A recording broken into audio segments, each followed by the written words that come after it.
Hola, ¿qué tal? A nombre del Colegio de Empresarios, les doy la bienvenida a esta sesión número 15, en la que vamos a tratar un tema relacionado con los principios de derecho y los contratos civiles, correspondiente al tema 9. Vamos a revisar en la primera diapositiva qué es lo que vamos a ver. Estos contratos traslativos de uso. Quiere decir que en la sesión pasada nosotros checamos los contratos de dominio, es decir, a través de la compraventa y a través del mutuo se puede transferir la propiedad de una cosa, ya sea de un bien mueble o de un bien inmueble. Y en este caso, este tipo de contratos traslativos de uso, como vimos en la sesión pasada, nada más le va a dar, como bien señala su nombre, el uso de la cosa para un fin destinado. Es decir, me van a permitir esa cosa y mediante esa cosa, un bien mueble, generalmente, yo lo voy a poder utilizar, o un bien inmueble en el caso del arrendamiento, lo voy a usar única y exclusivamente para el fin destinado. El 9.1 habla sobre el comodato, el 9.2 el arrendamiento y el subarrendamiento. Lo importante aquí en estos tipos de contratos es, en cuanto al comodato, señalar las disposiciones generales que presenta la ley. Para este caso nos vamos a basar en el Código Civil para el Distrito Federal, porque en su momento fue aplicado en toda la República Mexicana como una disposición federal, y de tal manera todos los códigos de los estados de la República Mexicana tienen gran semejanza con este, ya que sirvió de base para poder implementar y para poder legislar en cuanto a materia civil este tipo de contratos. Vamos a la primera diapositiva de la exposición. Bueno, el objetivo general: al concluir el curso, el alumno con futuro mercadólogo distinguirá los principios fundamentales de derecho y los contratos civiles, como ya lo habíamos hecho notar en la primera exposición de esta materia.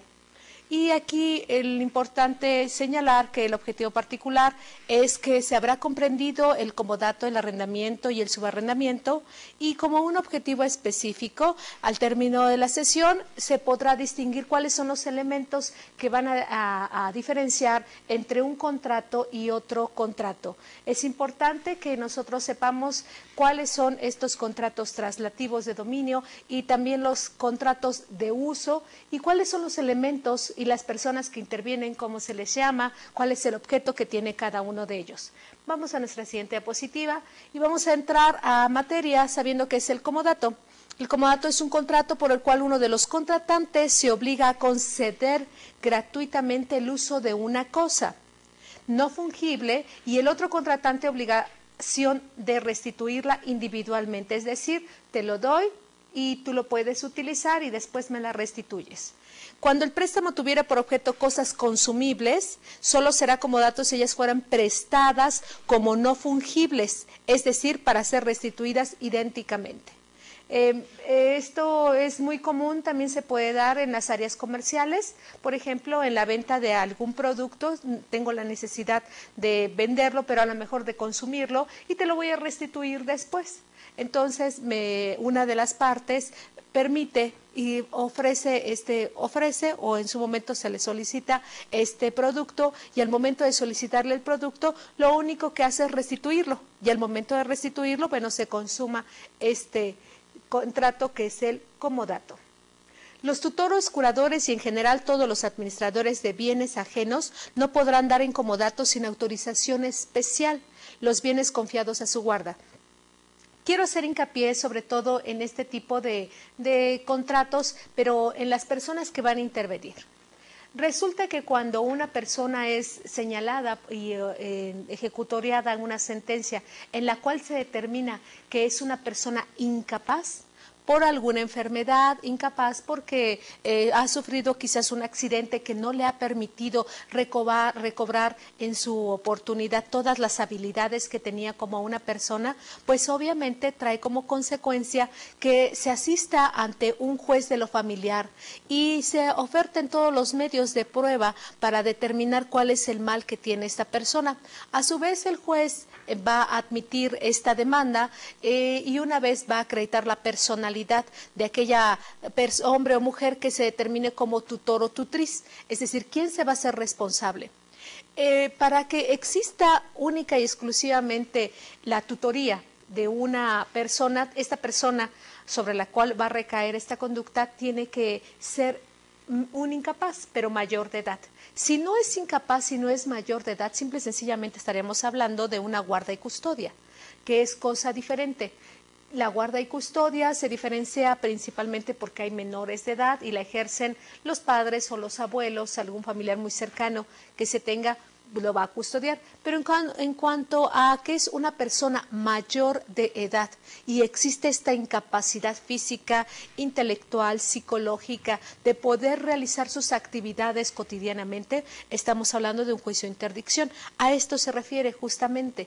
Esta persona que ha designado el juez o que en un momento dado está solicitando que se declare en estado de interdicción este mayor de edad, bueno, el juez va a señalar que efectivamente pueda ser tutor o tutriz en su caso, en un hombre o una mujer, y de esta manera él tiene obligaciones. El agente del Ministerio Público tiene la obligación de que este tutor o tutriz entregue las cuentas claras sobre los bienes que va a administrar, de qué manera puede ganar, que entregue las cuentas con respecto a la administración, como ya mencionamos hace un momento, pero tiene limitaciones en cuanto a la ley y responsabilidades que pueden caer hasta una responsabilidad de carácter penal. Es decir, si este tutor no administra correctamente o quiere sacar algún beneficio, pues la ley lo va a obligar a que no sea de esa manera, pero además lo va a sancionar. Y la sanción puede ir hasta una privación de la libertad. Por eso señala a los tutores y curadores, todos los administradores de bienes ajenos.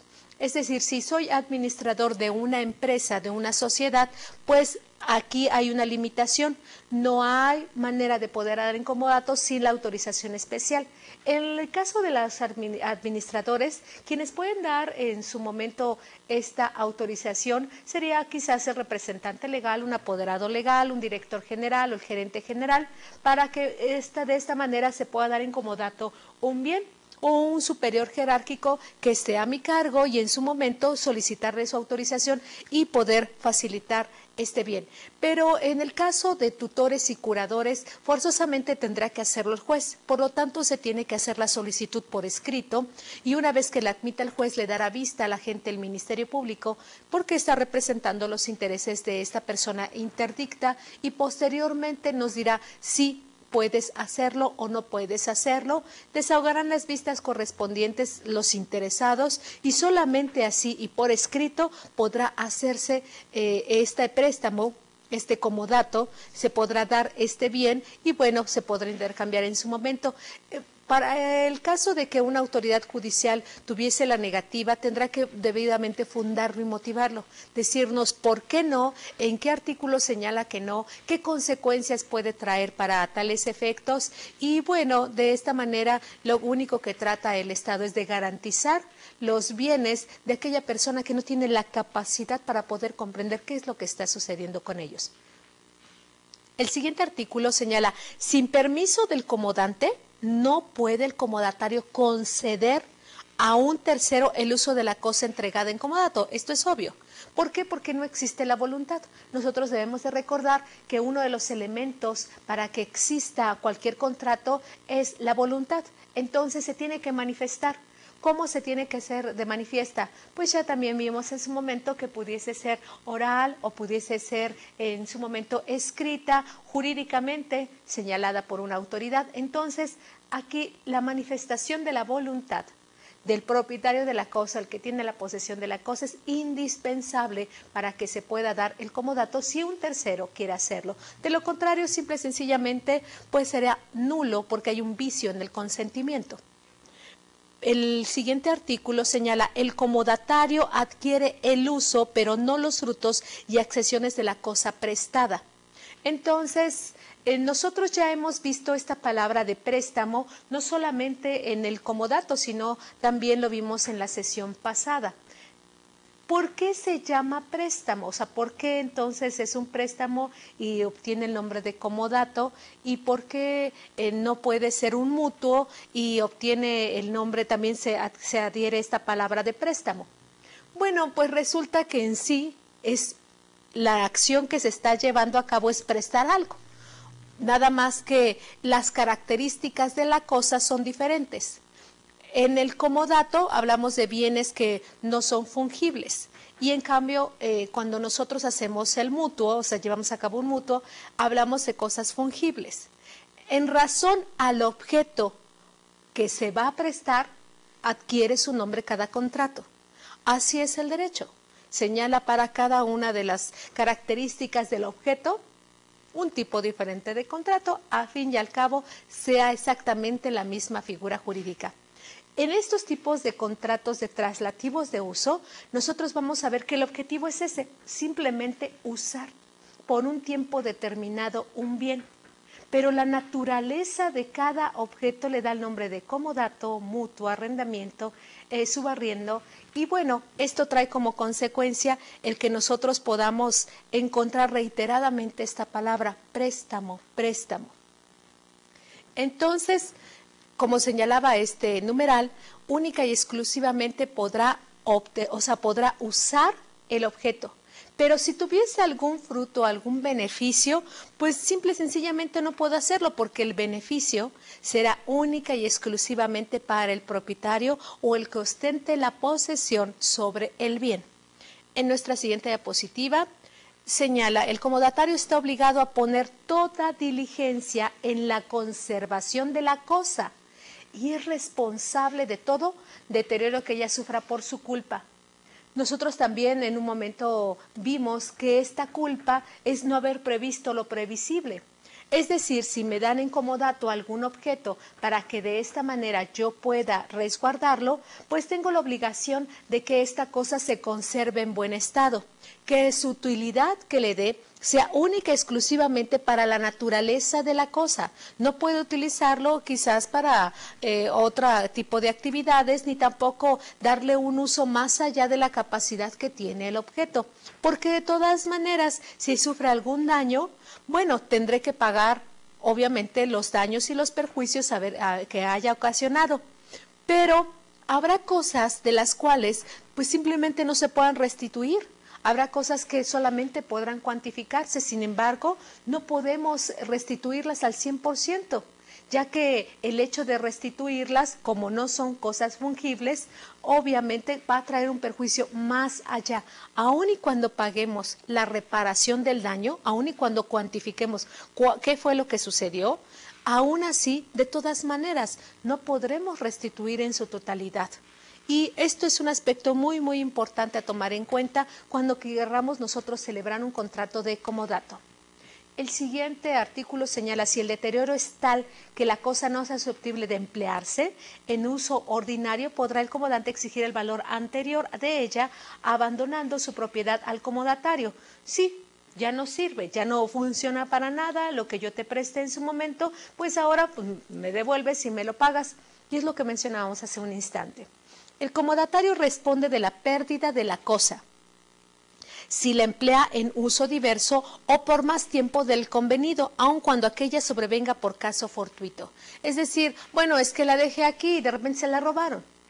¿Qué hay que hacer? Bueno, para evitar en su momento dado la responsabilidad más allá que puramente civil, si es un robo o un extravío, hay que dar parte a las autoridades. Esto es, agente del Ministerio Público o un juez cívico, levantar un acta especial y señalar que este objeto simple y sencillamente no contamos con él. ¿Por qué? Porque la última vez lo dejamos quizás sobre el escritorio y cuando regresé a la oficina, pues simplemente ya no estaba.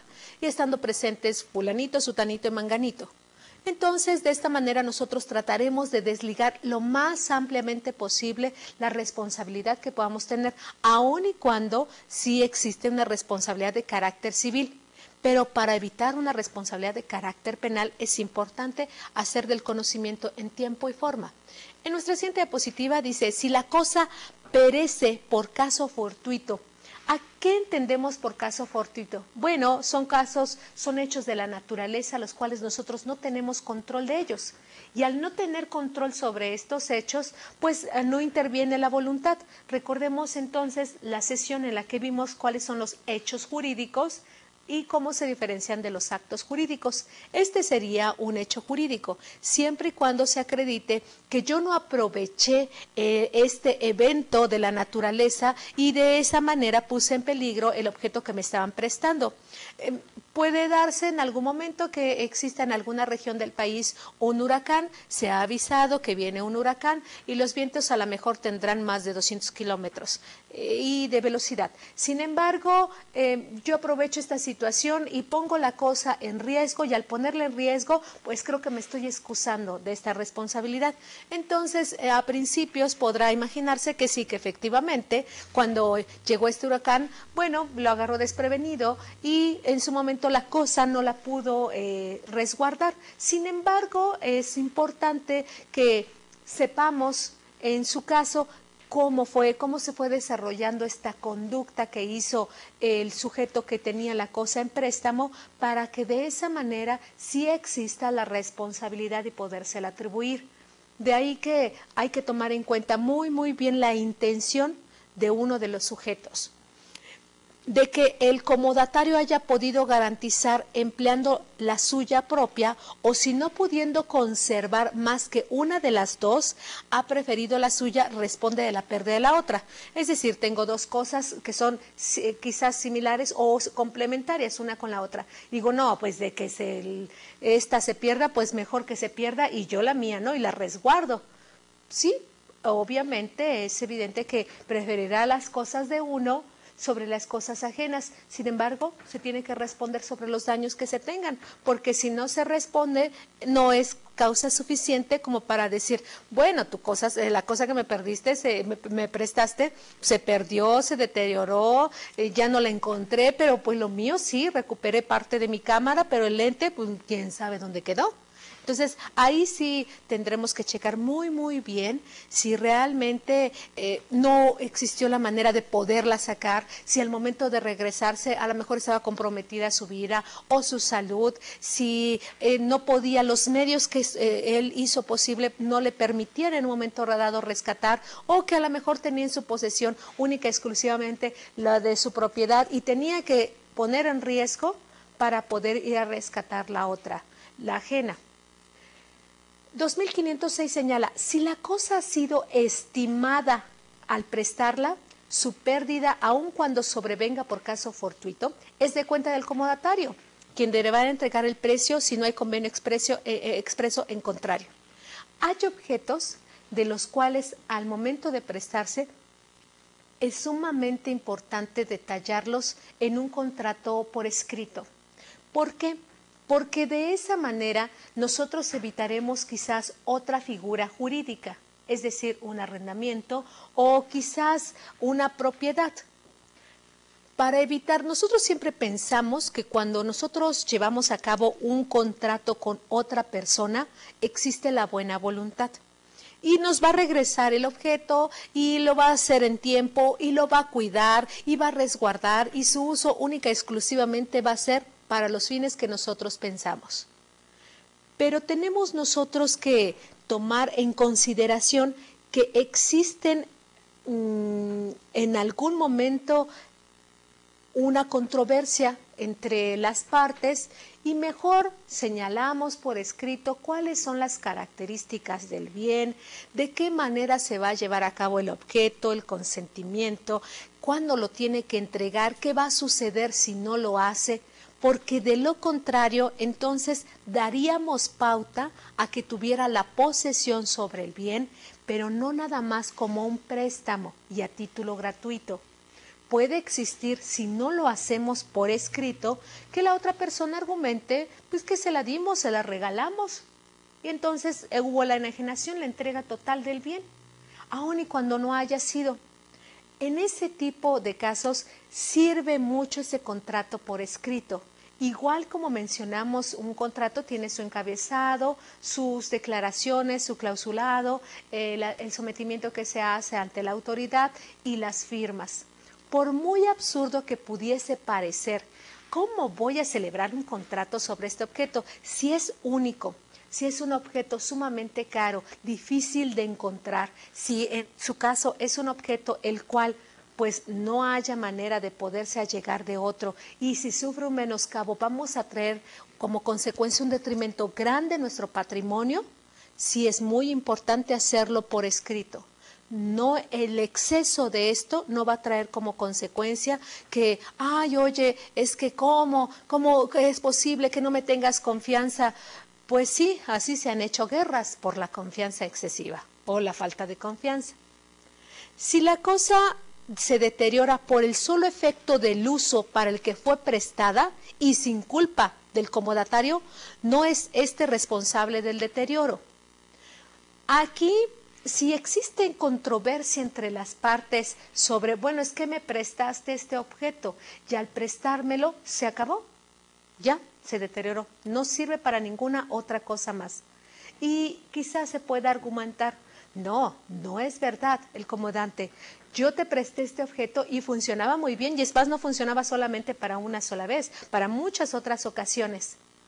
Tendremos que acudir en su caso ante la autoridad judicial, si tal fuese el valor del bien, para que entonces el juez dirima mediante una prueba pericial en la materia que le corresponda.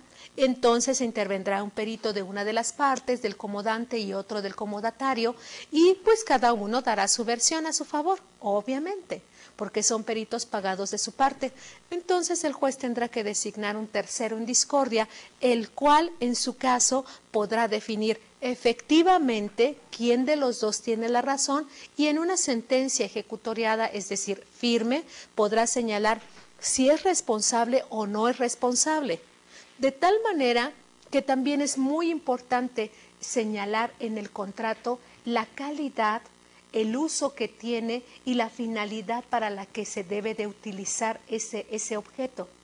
Porque de lo contrario, si nosotros no ponemos que la utilidad del bien puede darse a lo mejor por una temporalidad específica, un mes, 2 meses, un día, unas horas, se sobrecalienta, se puede romper, quizás sufra un deterioro de tal manera pues que ya no haya problemas en los artículos que son de computación. Si a lo mejor entra un virus, bueno, puede traer consecuencias irreversibles y pérdida de información. Entonces sí se tiene que poner por escrito muy bien especificado. Aquella persona que quiere obtener en préstamo un bien no va a tener ninguna objeción de firmarlo por escrito. Sin embargo, a veces los mexicanos somos muy dados a, pues, ¿cómo lo voy a hacer? Se va a sentir mal. Yo no lo quiero hacer sentir mal. No, mal los podemos sentir después de que tengamos que enfrentar un juicio o un problema con nuestro amigo, conocido o familiar, el cual, pues, simple y sencillamente, pues, no cumplió la parte. Esto no es cuestión de confianza, ni que si se sienta bien o mal. Estamos hablando de un contrato, está legalmente establecido, y lo que está legalmente establecido, pues obviamente es bueno. El comodatario en el 2508 señala, no tiene derecho para repetir el importe de los gastos ordinarios que se necesiten para el uso y la conservación de la cosa prestada. Yo necesito esta cantidad de dinero para que este objeto pueda funcionar correctamente. Y a lo mejor estamos hablando de una fuente, se me ocurre en este momento una fuente de chocolate. Pues obviamente me la van a prestar únicamente la fuente, pero el chocolate no. Entonces no tengo la necesidad de volver a repetir el importe de esos gastos si se necesita para el uso únicamente y la conservación de la cosa prestada. Podría ser, y podría, dependiendo la naturaleza de cada uno de los objetos, pues nosotros nada más la conservamos, damos los gastos, pero no de nueva cuenta seguir su mantenimiento, porque el mantenimiento de este objeto, pues exclusivamente le corresponde al propietario o al poseedor. Entonces, si lo que necesita es para su debido funcionamiento la fuente de chocolate, bueno, pues le ponemos y se acabó, y la utilizamos durante el tiempo que se nos haya sido facilitada, pero no tenemos la obligación de seguir aportando este bien para su conservación si en un momento dado ya se terminó el contrato.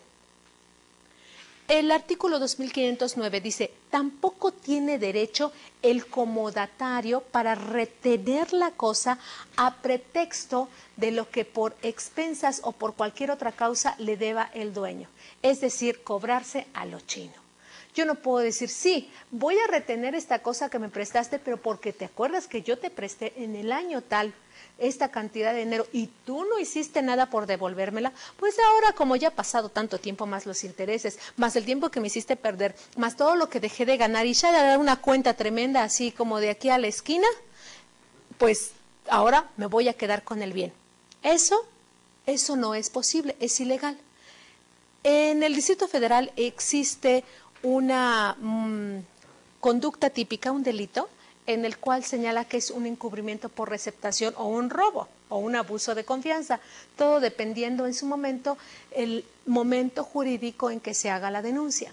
De tal manera que no hay pretexto. Sí, señor juez, pero es que el señor a mí me debe 500,000 pesos y por eso pues le retuve aquí esta máquina bordadora. Y por ello, pues aquí la voy a tener hasta en tanto que no me pague. No lo lamento. O sea, no podemos retener o tomar en garantía, salvo que exista otro tipo de contrato. Si existe otro tipo de contrato en el cual se garantiza el pago, pues obviamente sí va a ser. Pero no estamos hablando de un comodato. Quizás estemos hablando de un préstamo y de este préstamo exista la garantía de esa cantidad prestada. Pero no estamos hablando de comodato. No podemos confundir un contrato y el otro. Eso es sumamente importante. Podemos en su momento celebrar un contrato de préstamo. Yo te presto esta cantidad de dinero y tú me la vas a regresar mutuo o mutuo con interés y se pondrá en el clausulado, pero no por la celebración de un contrato a posteriori, o sea, posteriormente, queramos rescatar lo anterior. Esto no es válido. 2510. Siendo dos o más los comodatarios, están sujetos solidariamente a las mismas obligaciones. Obviamente, si nos los prestan a dos personas, pues nosotros dos tenemos que responder. Generalmente siempre responde uno. En teoría y según lo que señala la ley tendrán que ser los dos o los tres o los cuatro, los cinco, los que sean. Pero generalmente siempre responde uno. ¿Por qué? Pues por la naturaleza misma, por el sentido de responsabilidad o irresponsabilidad que se llegase a tener. Sin en cambio, nosotros, si somos los comodantes, sí, forzosamente tenemos que exigirles a todos. Así sea uno el que pague, realmente yo le reclamo a todos y con que uno cubra solidariamente con el otro, bueno, ya no es circunstancia que pudiese ser imputable al comodante. Si no se ha determinado el uso o el plazo del préstamo, el comodante podrá exigir la cosa cuando le pareciere. En este caso, la prueba de haber convenido uso o plazo incumbe al comodatario. Aquí es muy importante señalar, me van a prestar la cosa. El dueño de este objeto no va a decir por cuánto tiempo, simplemente sí, tómala. Entonces, la persona que la toma, el comodatario que la toma en préstamo, sí tiene que precisar por cuánto tiempo. ¿Por qué? Porque al fin y al cabo, como es a título gratuito, tiene mejor derecho el propietario. Yo como propietaria puedo señalar en su momento, yo se la presté, pero se la presté nada más por 24 horas y ahora la tiene 2, 3 días y en contra de mi voluntad se la llevó, la retuvo más tiempo y puedo en un momento dado fabricar algún ilícito penal. Ilícito que puede traer como consecuencias, ya lo dijimos en su momento, la privación de la libertad. Entonces, la persona que recibe ese bien ajeno en préstamo, sí es muy importante que precise única y exclusivamente por una semana. O a lo mejor voy a pensar más allá, haya mala fe del propietario de la cosa y diga, pues se la voy a dejar un tiempo y después de que se la deje lo voy a acusar de robo y no le voy a recibir la cosa. Entonces nosotros como comodatarios vamos y sabes que aquí está el objeto, aquí ya lo tienes, mira, vengo y te lo entrego. No, quédatelo, úsalo más tiempo después, no te lo puedo recibir hoy, no te lo puedo recibir mañana. ¿Qué hacemos? Bueno, vamos a ir por pasos agotando el término. Como no tenemos a lo mejor un contrato en ese momento señalado por escrito, lo primero que tenemos que hacer es hacerle saber por escrito, mediante un telegrama, correo certificado o mandándole una misiva en la cual le digamos, sabes que señor Perenganito de tal, en fecha fulanita de tal usted me prestó este bien, el cual contaba y cuenta hasta este momento con estas características. En reiteradas ocasiones le he pedido a usted una cita para poderle entregar el bien. Sin embargo, usted por las múltiples ocupaciones que tiene, no ha podido hacerlo.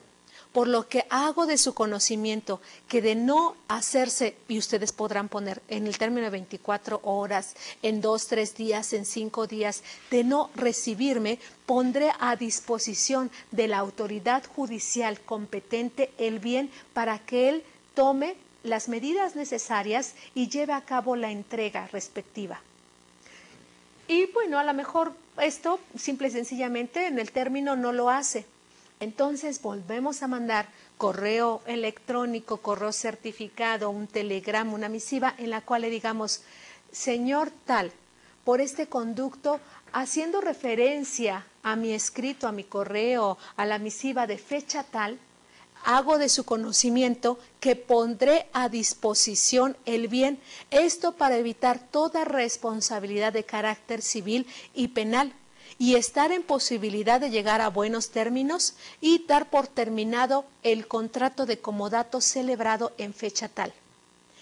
Con lo que acabo de mencionar, nosotros estamos poniendo los elementos de la voluntad, el tiempo, las partes contratantes, la calidad del objeto, qué características tenía su uso y que todavía es viable. Y que este objeto todavía lo puede utilizar otra persona. De lo contrario, si se deteriora más, caemos en responsabilidad. Entonces, ¿qué es lo que vamos a hacer? Después, mediante una jurisdicción voluntaria, que es un procedimiento en la cual no hay pleito, le digo, señoría, vengo a poner a tu disposición este bien que se encuentra ubicado o resguardado en la bodega ABCD con tales y tales características. Acudiríamos en su momento con un abogado para pedir la asesoría correcta y señalarle qué es lo que está sucediendo, lo que hicimos ya con anterioridad. Pero esto es sumamente importante, lo podemos hacer.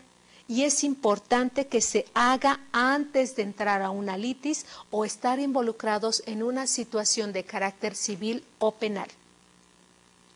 Si no se ha determinado el uso o el plazo del préstamo, entonces se podrá exigir la cosa cuando le pareciere.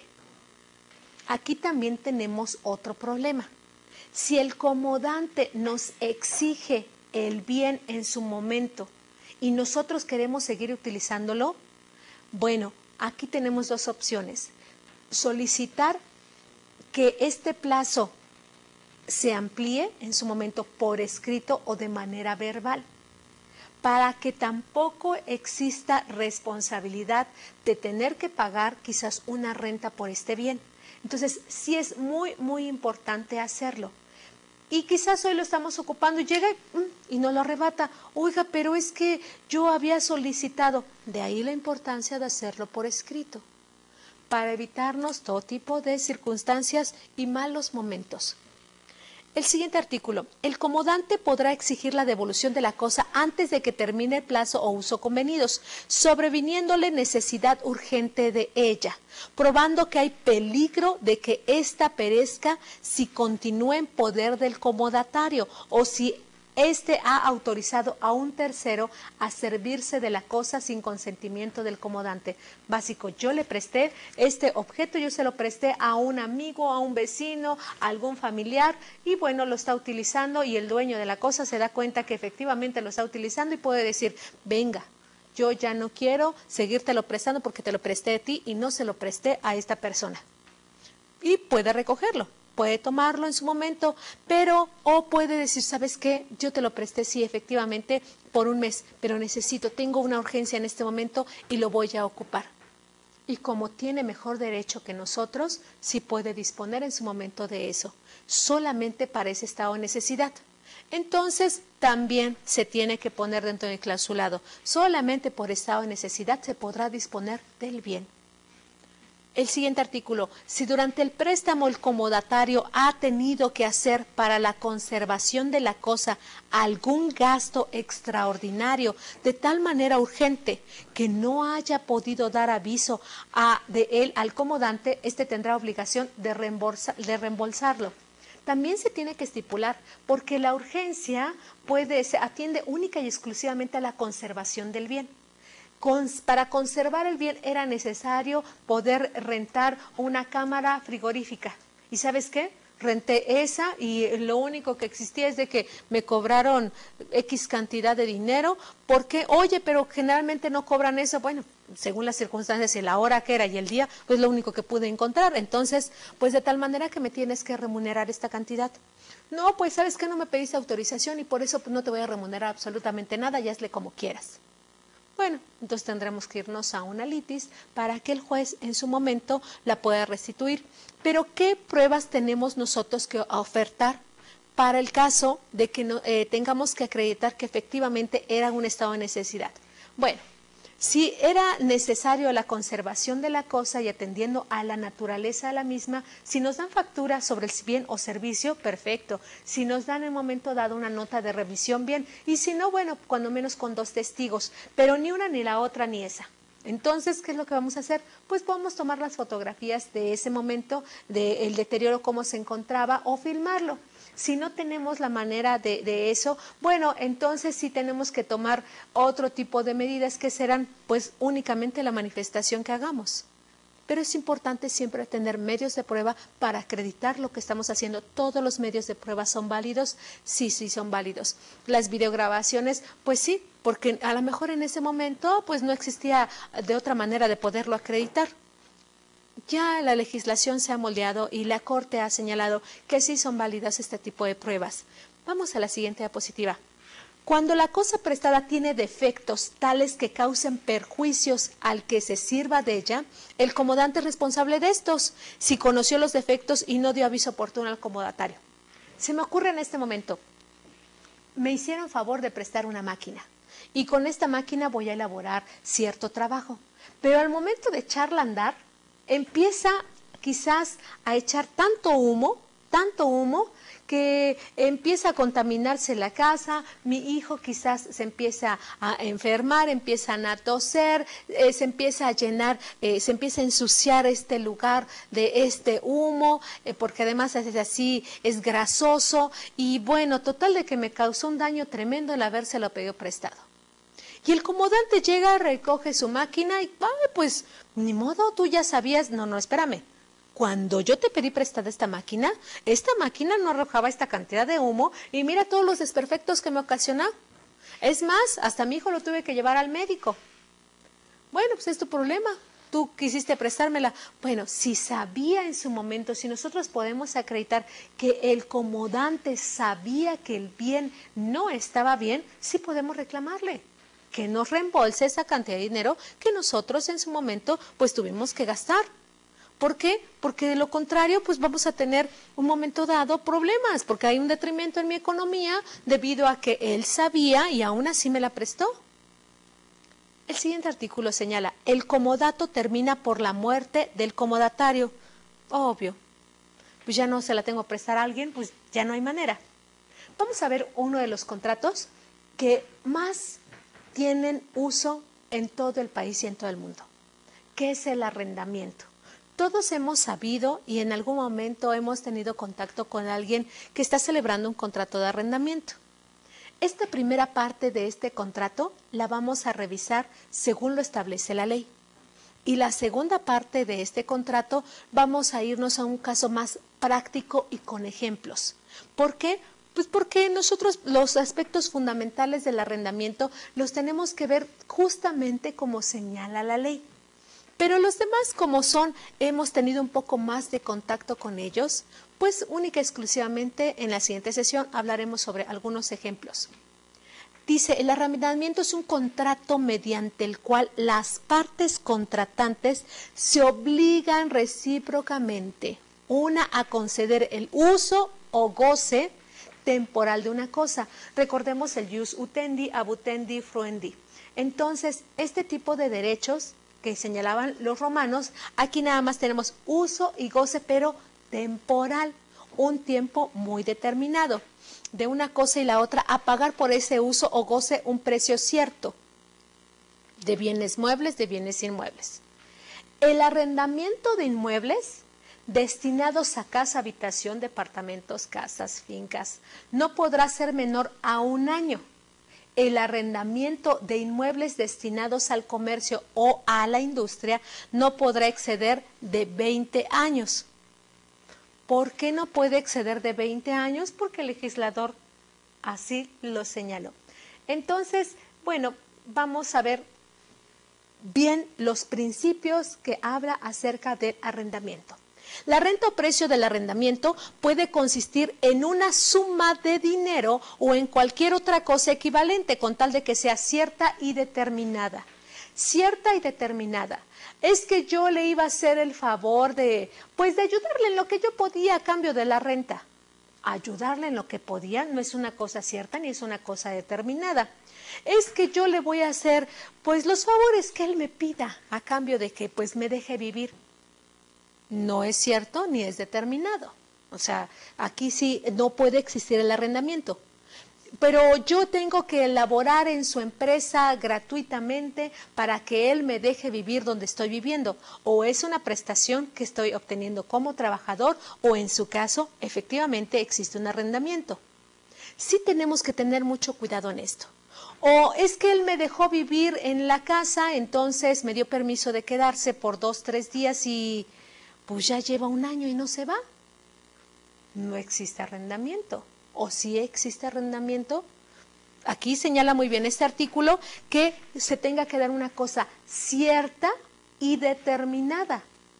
Si yo permito a un huésped quedarse en casa y después ese huésped pasó 15 días, 20 días, 1 año, 2 años, 3 años y ya casi de la familia y es más, tiene más derechos que yo, pues entonces no estamos hablando que sea cierta y determinada la cantidad de dinero que nosotros tenemos que pagar por este servicio, por ese goce, por ese disfrute. Son susceptibles de arrendamiento todos los bienes que pueden usarse sin consumirse. Ay, es que me rentó su helado. Pues ni modo, de que se derritiera, pues mejor me lo como. No existe ahí el arrendamiento.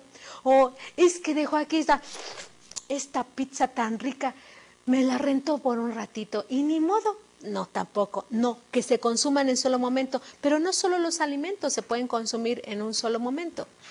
Y excepto aquellos que la ley prohíbe arrendar y los derechos estrictamente personales. ¿Cuáles son los bienes que se prohíben arrendar? Vamos a ver más adelante, pero adelantamos que pueden ser, pues son los destinados para uso público, son aquellos que pertenecen única y exclusivamente al gobierno estatal, municipal o federal, obviamente, o aquellos que no me pertenecen. Yo no puedo rentar algo que no me pertenece o no tengo el consentimiento, está prohibido por la ley. Tampoco puedo rentar aquellos actos que sean ilícitos. No puedo rentar mi narcolaboratorio para que vengan aquí los del cártel vecino del otro estado y elaboren aquí sus anfetaminas, ¿verdad? Sí, definitivamente no. El que no fuere propietario de la cosa podrá arrendarla si tiene facultad para celebrar ese contrato, ya en virtud de mandato del propietario, ya por disposición de la ley. ¿En qué casos dispone la ley? Pues los tutores, los curadores, aquel que ejerce la patria potestad sobre los menores. También en el mandato. Recordemos que hemos señalado como ejemplo que en el mandato, el mandatario puede ser el mismo abogado o alguna otra persona, el poder dante.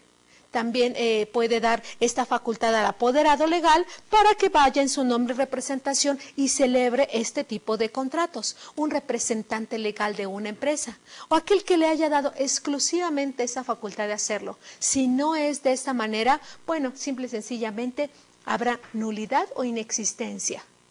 Habrá un vicio en el consentimiento o faltará alguno de los elementos esenciales o facultativos del contrato. Esta es una de las preguntas que vamos a contestar en nuestra actividad. Artículo 2402. En el primer caso del artículo anterior, La constitución de arrendamiento se sujetará a los límites fijados en el mandato. Es decir, efectivamente, si a mí me dio la autorización y tengo la facultad, bueno, entonces me remitiré única y exclusivamente a otro contrato que se llama mandato.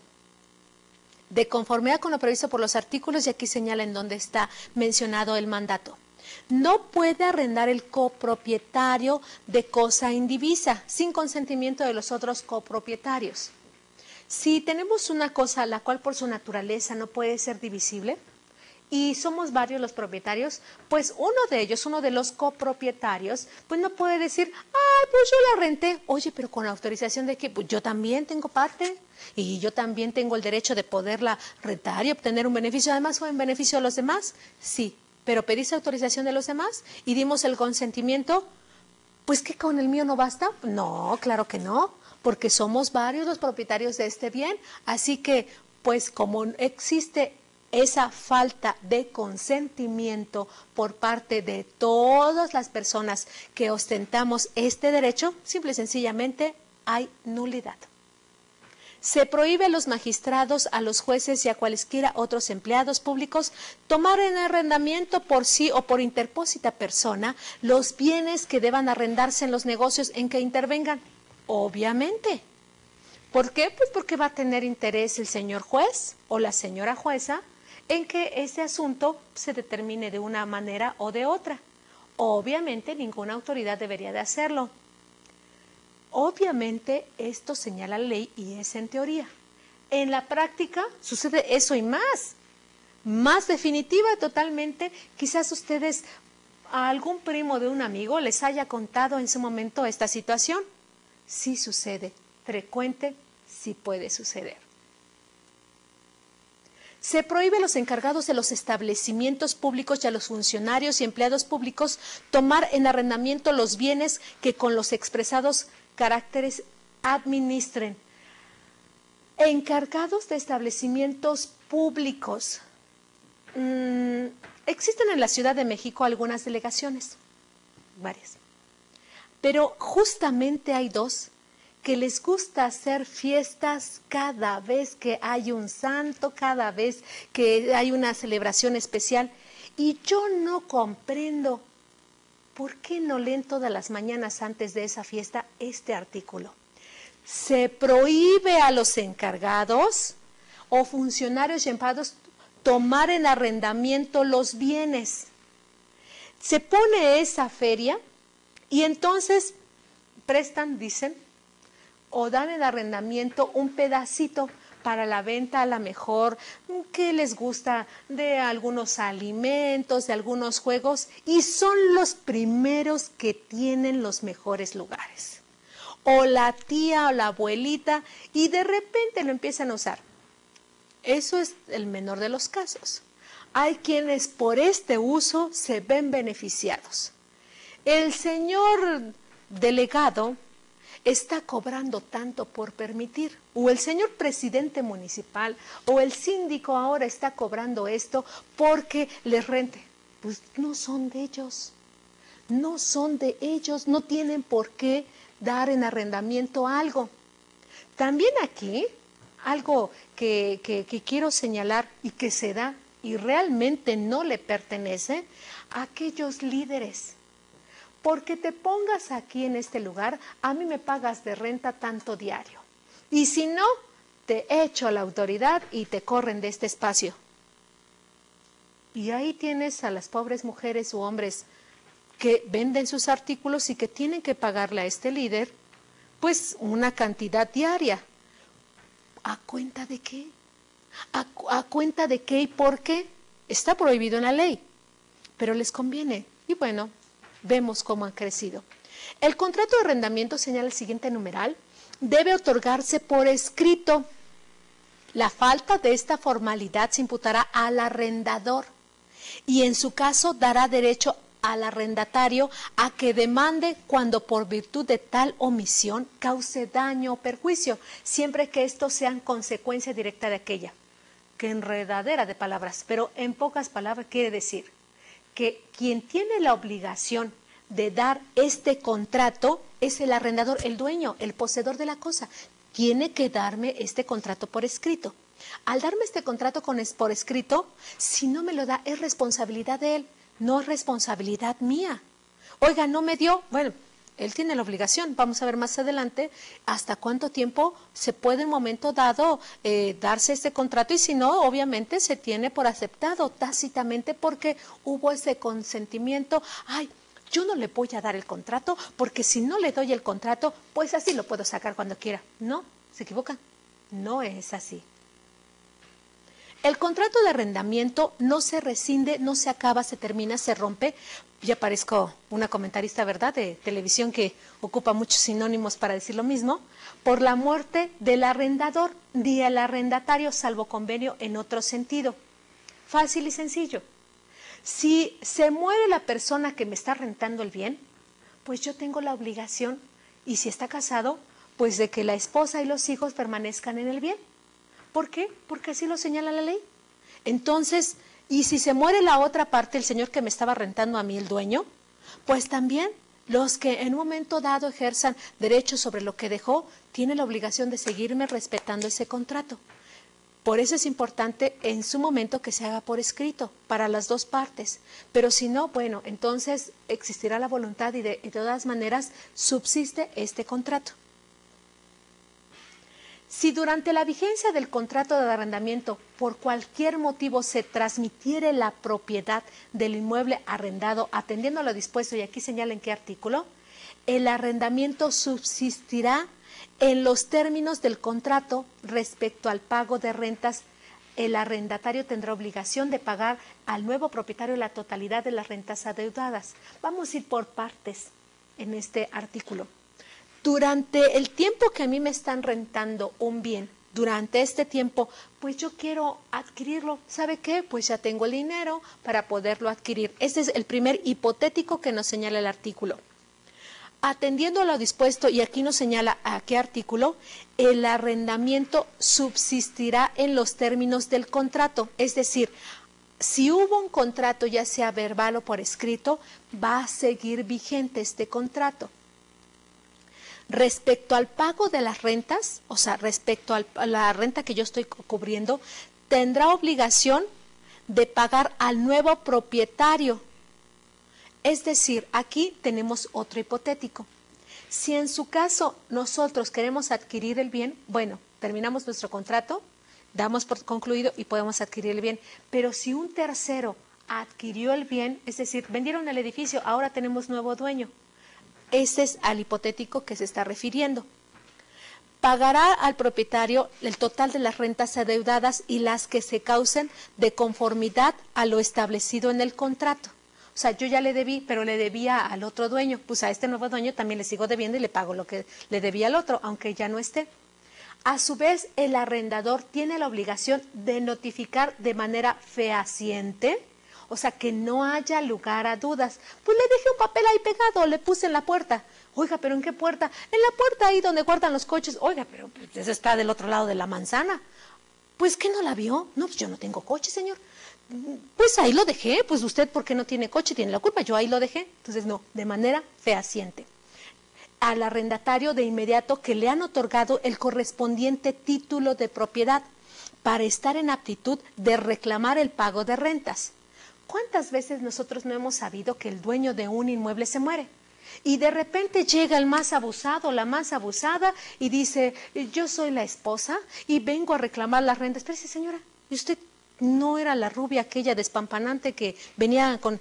¿Cómo me ofende? No, yo soy la esposa. Pero la esposa no era la pelirroja aquella que venía con el señor. No, yo soy la esposa.